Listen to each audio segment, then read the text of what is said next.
আসসালামু আলাইকুম, কেমন আছো সবাই? আজকে তোমাদের জন্য আরো একটি নতুন ভিডিও নিয়ে হাজির হলাম। আজকে তোমাদের সঙ্গে শেয়ার করব টুকরো কাপড় দিয়ে তোমরা কিভাবে বেবি প্যান্ট তৈরি করবে সেটার ফুল টিউটোরিয়াল ভিডিও, কাটিং এবং সেলাই ভিডিও। তো চলো, প্রথমে আমি এখানে 12 ইঞ্চি পরিমাণে লম্বা একটি কাপড় নিয়ে নিয়েছি আর পাশে নেব এখানে 8.5 ইঞ্চি। গতকাল কামিজ কাটিং করার পর যে কাপড়টুকু বেশি হয়েছে সেটা দিয়ে তোমাদের সঙ্গে আজকে প্যান্ট কাটিং এবং সেলাই ভিডিও শেয়ার করব।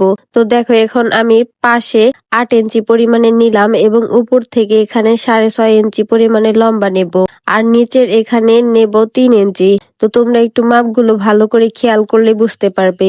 এই কাপড়টার লম্বা নিয়েছি এখানে আমি 12 ইঞ্চি আর 2 ইঞ্চি কম 8 ইঞ্চি কোমর নিয়েছি, মানে লম্বা যতটুকু নিব তার থেকে 2 ইঞ্চি কম নেব কোমর।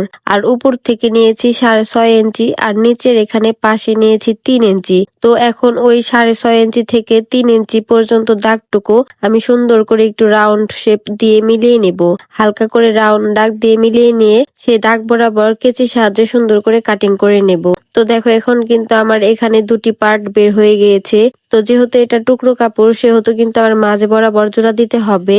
আর এখানে যে সামনের অংশটুকু আছে সেখান থেকে কিন্তু আমি 1/2 ইঞ্চি পরিমাণে তালপাট কাটিং করে নেব, কারণ 1/2 ইঞ্চি পরিমাণে এখানে যদি ডাউন না কাটিং করি তাহলে কিন্তু প্যান্টটি দেখতে সুন্দর লাগবে না। তো সামনের অংশ থেকে আমি 1/2 ইঞ্চি পরিমাণে তালপাটের অংশটুকু